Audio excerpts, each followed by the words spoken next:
Getting strange messages from unknown numbers has practically become normal these days. Most of the time you just say, "wrong number," and move on. But mine was different. I didn't just get a text. I found a friend in the stranger behind it.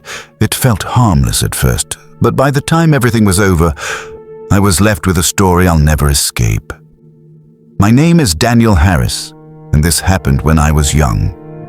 I had just entered the chaos that people romantically call high school. I wasn't ready for it, not even a little. My dad, Mr. Harris, who had always been my hero, was also the security guard at Riverside Park, close to the school. Most people didn't care about him, they cared about me. The fact that my dad worked there made me an easy target. The first few weeks were brutal.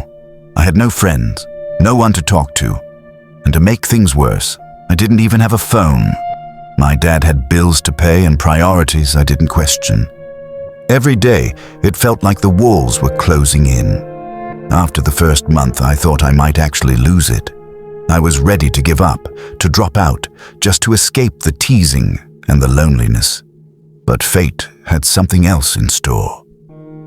It happened one afternoon as I made my way to the park to visit my dad, Mr. Harris, after school. He was standing by the security booth, smiling like he always did. In his hands was something that made my heart skip a beat. "Look what I found in the lost and found," he said. It was an iPhone. Before I could say anything, he continued, "I know I can't really afford to buy you one. You've wanted one for a while, so I decided to give it to you. It's been sitting in the lost and found for over a year." I didn't grow up in a rich home. Everything I had was earned or given with love. Even though my dad hadn't bought it, it didn't matter. The thought counted. I hugged him tightly, my heart full. After that, I walked home with a huge smile on my face, holding my very first iPhone in my hands. It felt like a piece of normal life, a small bridge between me and the rest of the world. That night, just before I went to bed, my phone buzzed. A message from an unknown number. It caught me off guard. I didn't have many friends who texted me, so I assumed someone had sent it by mistake. Opened the message. It said, "Hi, I'm Leah Whitmore." I hesitated, unsure what to say. I typed back carefully, "Sorry, I think you have the wrong number." The reply came almost immediately. "Nope, I'm sure it's right. I know every single digit like it's my own." I paused. That was unsettling. Who memorized a phone number like that? Before I could respond, another message appeared. "So, tell me about yourself." I blinked. This stranger wasn't like anyone I'd ever met. There was a strange warmth in her words, but also something I couldn't place. We talked until I fell asleep, and the next day, and the day after that. Talking to her became the best part of my life. We started talking every night. Hours would slip by, the world outside forgotten as our messages flew back and forth. Over the months, I got to know Leah Whitmore better. She was just a year older than me, and like me, she was struggling to navigate the challenges of high school. We shared hobbies, favorite movies, and music. Our conversations felt effortless, like talking to someone who truly understood me. Every notification made my heart race. But sometimes, she said strange things, like how cold it was in the middle of summer, or how she never left the water. Whenever I asked for pictures, she always looked pale, always in the same place, always inside a small boat. At first, I didn't think much of it. Leah's strange behavior didn't bother me. I assumed she was going through one of those weird phases every teenager goes through. I told myself nothing could make me stop talking to her. Even if we had met in real life, she was the first real friend I'd had in a long while. By Monday evening, unease had started creeping in. I went to visit my dad, Mr. Harris, at Riverside Park, as I usually did after school. As I approached the park entrance, I noticed a crowd gathering near the lake. Something serious was happening. Leah's mother, the owner of the park, stood at the edge of the lake. Her face was pale, eyes filled with grief. She had organized a memorial for the 6 children who had died here the previous winter, trapped in a boat that had fallen through the ice. I already knew the tragedy, but seeing it brought to life, right here in the park, made it feel unbearably real. I wasn't prepared for what came next. Leah's mother began showing photographs of the children who had died in the accident. At first, everything seemed ordinary, familiar even. But then, the last photo appeared. The final picture read, "In memory of Leah Whitmore, who tragically died in this accident." I froze. My heart stopped. It was the exact same person I'd been texting for the past 6 months. Chills ran up my spine and I couldn't move. Leah's mother stepped forward and spoke softly, her voice trembling. She told stories about her daughter, her laughter, her dreams, and how she had tried to call Leah that very morning, only to discover that her phone was lost. Hearing that sent a shiver down my spine. The very phone I'd been texting every night, the one in my hand, was hers. Every message I'd received had been from someone who no longer existed. I left the park in a daze.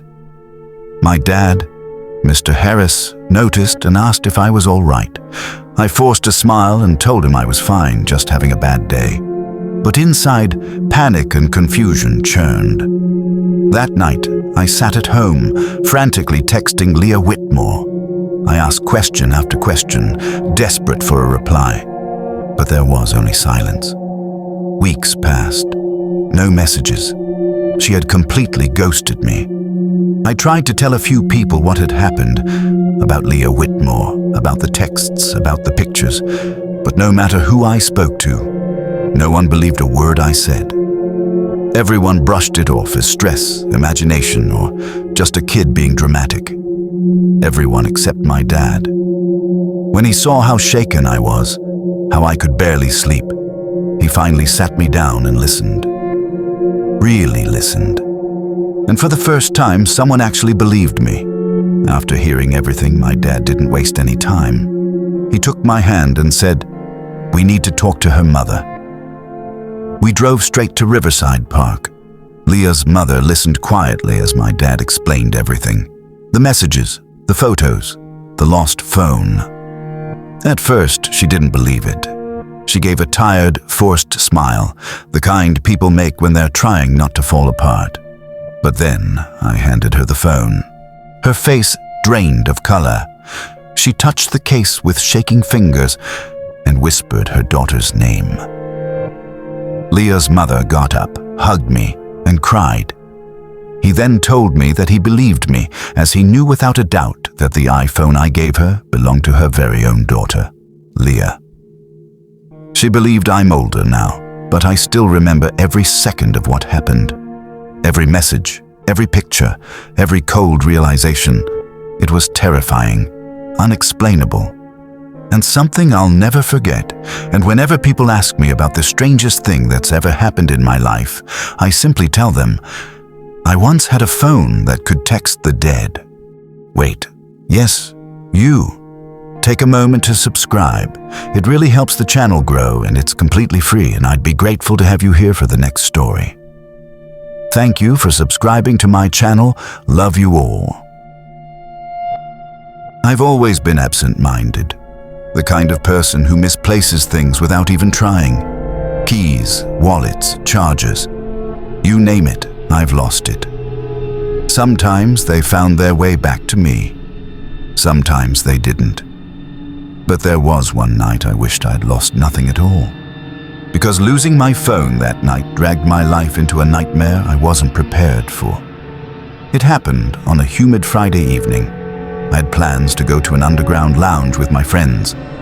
Not a regular club, but a neon-lit basement bar called the Hollow Lantern. Everyone knew it for its cheap drinks and chaotic dancing. And, well, I'm the kind of person who never turns down a wild night. My closest friend, Marissa, always acted like my babysitter once I had alcohol in my system. She had dragged me out of trouble more times than I could count, But that night, trouble wasn't waiting. Something darker was. The moment we stepped into the hollow lantern, swirling violet and crimson lights swept over the room. Bodies moved like shadows, twisted and hypnotic, while the DJ blasted music that shook the floor. Within minutes, I downed 2 shots of rum and dived into the crowd. Marissa danced with me, laughing, pulling me back every time I stumbled. For a while, everything felt fun, normal, but the dizziness hit me harder than usual, and I wandered off to the bar before I embarrassed myself like the last time. I sat down, ordered a glass of cold water, and tried to breathe through the spinning in my head. That's when I noticed him. A man, maybe mid-40s, sitting a few seats away. He wasn't drinking. He wasn't talking. Just watching. Smiling at me with a slow, unsettling calm. And that was the night everything began to fall apart. Trying to distract myself from the strange man's smile, I pulled out my phone. In my usual impulsive fashion, I snapped a few blurry selfies. Half for fun, half for the satisfaction of posting something later. The neon lights painted streaks across the screen, making my face look more flushed than I realized. I kept telling myself not to look at him again, but his presence clung to the air around me. He didn't fit here at all. While everyone else was in crop tops, hoodies, or neon streetwear, this guy looked like he had walked straight out of a boardroom. Tailored coat, polished shoes, silver watch catching the glow of the lights. The kind of man who didn't belong in a place like the Hollow Lantern. I had seen men like him before. Businessmen who treated young partygoers like opportunities. And then, like an idiot, a thought crossed my alcohol-fogged mind. What's the harm in smiling back? Maybe he'll buy me a drink. It felt harmless, stupid, but harmless. So I let myself give him a small, flirtatious smile. The reaction was immediate. He stood up without hesitation and walked straight toward me, the crowd parting around him like he didn't quite belong to their world. He settled onto the seat beside me and said, with a voice too smooth to be friendly, "I've been watching you for a while. You're breathtaking." I burst into a tipsy laugh. The line was ancient, dusty, predictable. "What's your name?" he asked. "You can call me Rowan," he said, offering a handshake I didn't take. "What about you?" I wasn't stupid enough to give him my real name, not to someone whose smile made my spine tighten. "Call me Mira," I lied casually. "I'm taking evening classes at Eastbridge University." He nodded slowly, like he was memorizing the lie. "And what do you do, Rowan?" I asked. "I run my own firm," he answered without blinking. It sounded rehearsed, too polished to be true. "Well, Mira," he continued, "may I buy you something to drink?" I didn't think twice. Sure. 1 drink became 2. 2 became 3. His questions felt harmless. His attention felt flattering, and my judgment kept slipping further with every swallow. Miles away from realizing what I had just invited into my night. Rowan kept talking, bragging, really, about his perfect life, his company, his money, his travels. All delivered in that smooth, practiced tone that men like him use when they're sure they're irresistible. While he rambled, my phone vibrated. A message from Marissa. "Stop draining that poor guy for drinks." I snorted, nearly choking on my own laughter. Rowan tilted his head. "Boyfriend texting you?" The question landed so sharply that my smile evaporated. "That's none of your business," I replied, narrowing my eyes. He chuckled like he knew better. "Come on, Mira. Don't waste your time with broke little boys from campus. I can offer you much more." Before I could respond, he leaned closer, lowering his voice. "Finish these drinks and I'll take you to my penthouse. You'll love the view from the balcony." My stomach twisted. "I'm sorry. What makes you think I would go to your place?" He stared at me like I had said something ridiculous. What do you mean? That's why you smiled at me, right? I smiled. That's all. You're reading way too much into this. He smirked, annoyed, but amused. You're naive, Mira. I caught the hint earlier. You and I, we should spend the night together. The boldness of it hit me like a slap. Suddenly, every sip, every glance, every word made perfect, horrifying sense. I stood up, my hands shaking. Look, I'm sorry. I was flirting, stupidly. It didn't mean anything. I'll pay you back for the drinks. But as I reached into my bag, his hand clamped around my wrist. Cold, tight, unwavering. His voice dropped to a chilling whisper. Just say yes now, so I won't have to spike your drink. A wave of nausea crashed through me. What the hell is wrong with you? I spat. Instinct kicked in before fear did. I slapped him hard.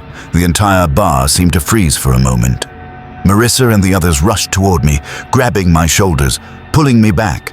They dragged me toward the exit while Rowan just sat there, silent, motionless. His eyes locked on me like I was prey he had already claimed. He didn't shout.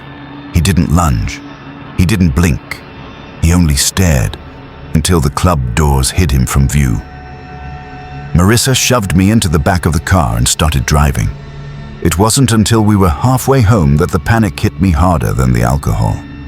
My phone, I gasped. We called it. Called again. No answer, not even a ring. That's when the dread settled deep in my chest. Because someone had it, and I had no idea who. In the chaos of everything that happened with Rowan, I hadn't even realized how careless I'd been. When we returned to the hollow lantern, the music had slowed and the crowd had thinned. We searched the bar, every table, every corner where I could have dropped something. But my phone was nowhere, and neither was Rowan. It didn't take a genius to piece it together. He hadn't just taken my pride that night. He'd walked off with my damn phone too. I wanted to report it. My first instinct was to march straight into a police station and file a theft complaint. But as I stood outside the club, sobering up and shaking, something stopped me. A small, shameful voice inside whispered, "They'll ask what you were doing with him. They'll judge you for flirting. They'll say you brought this on yourself." And I knew that voice wasn't wrong. Worse than that was the realization that my entire life was in that phone. My photos, my messages, everything. And like an absolute idiot, I'd never bothered to put a passcode on it. Living alone made me careless, convinced that nothing bad would happen to me. For days, I watched my social media anxiously, waiting for something, anything, to pop up. But everything stayed silent, untouched. Eventually, the panic dulled, mostly because I was too tired to keep feeding it. Then, one evening after work, Marissa made a suggestion I hadn't even thought about. Why not use Find My device? Maybe it'll give you at least a clue. At first, it felt pointless. But when I lay on my bed that night, I gave in. I logged into my account, expecting nothing but another dead end. My old phone was still listed. Its status said searching. The little radar animation circled over and over like it was teasing me. I told myself it would time out, that nothing would happen, that Rowan had probably dumped the phone in a sewer. But then, the radar stopped, a location appeared, and the breath punched out of my body. Not across the city, not in another neighborhood, not at the nightclub. It was showing up in my area, near my street, close to my house. My entire body went cold. I sat upright, heart hammering hard enough to hurt. That's when my laptop beeped. A new email from an address I didn't recognize. My hands trembled as I clicked it open. There was a JPEG attached, a single, silent image. When I opened it, my stomach plunged.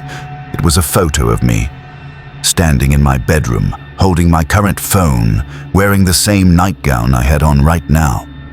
Someone had taken that picture. From inside my home, a sharp crash of breaking glass echoed from the kitchen, and then, without warning, the entire house went dark. My heart dropped. I knew immediately who it was. Rowan had found me. I slipped into the closet and dialed 911 with trembling fingers. The line connected, but I couldn't speak, so I texted the dispatcher instead. "There's an intruder in my house. Please send help." Footsteps, slow, heavy, deliberate, approached my bedroom. They stopped right outside the closet. Through the thin slit of the blinds, I saw a pair of boots planted in front of me. I held my breath until my lungs burned. Then, the boots turned left. Silence. I kept watching through the tiny gap, trying to see if he was still in the room. The closet door ripped open. Rowan towered over me, laughing, low, broken, and monstrous. "You can't hide from me, Mira," he growled. "Or should I say, Lily, you lying little traitor." He grabbed a fistful of my hair and yanked me out. Pain exploded across my scalp. I screamed, clawing at his hand. He leaned in close, obsessed and unhinged. In panic and survival instinct, I raked my nails down his face, hard, catching his eye in the process. He staggered back with a howl of pain. That was my chance. I bolted from the room, sprinting toward the kitchen as he roared behind me, hurling curses down the hallway. I flung the door open and froze. A group of neighbors were rushing toward my porch. They had heard me scream. I collapsed into their arms. "There's an intruder. He's inside my bedroom. Please." My neighbor stepped inside with sticks, eyes locked on Steve until the police arrived. Moments later, officers emerged with my old phone, taken from Steve's pocket. The officers pulled Rowan out of the hallway, his wrists locked in cuffs, his face twisted with the same venom he'd carried all night. As they searched him, one of the cops reached into his pocket and pulled out something small and familiar. My old phone, the one he had stolen, the one he used to track me. "Is this yours?" the officer asked. I nodded, barely able to breathe. He placed it carefully into my hand. As they were leading Rowan toward the patrol car, he twisted around and stared straight at me. His smile was cold, empty, tainted with the same warped logic he'd been clinging to for years. "This is on you," he hissed. "All of it. Don't pretend you didn't send signals. A girl drinks with a guy and suddenly she wants to play innocent. Please. You brought this on yourself, Lily." His words hit harder than the fear itself. That twisted belief, so common, so poisonous, felt like another kind of violence.